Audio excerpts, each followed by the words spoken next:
মাল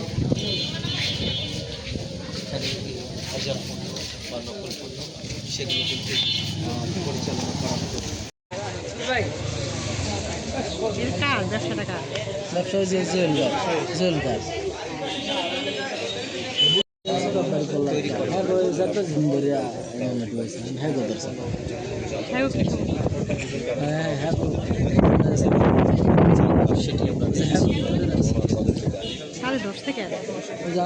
অভিযোগ পেয়ে আমরা এখানে মোবাইল কোর্ট পরিচালনা করি। আর মোবাইল কোর্ট পরিচালনা করে এখানে আমরা ভোজ্য তেল, চাল, ডাল যেগুলো আপনার অনেকটা নকল আর কি, বা আপনার যেমন ধরেন যে রাঁধুনি বা হচ্ছে চাষি, এই সকল ব্র্যান্ডকে নকল করে তারা একটা নকল মোড়ক সেখানে লাগিয়েছে এবং ওই মোড়ককে আপনার যেভাবে লেবেলিং করা দরকার, যেভাবে মোড়কীকরণ করা দরকার সেভাবে করা হয়নি। এখানে স্পষ্টত আইনের লঙ্ঘন হয়েছে।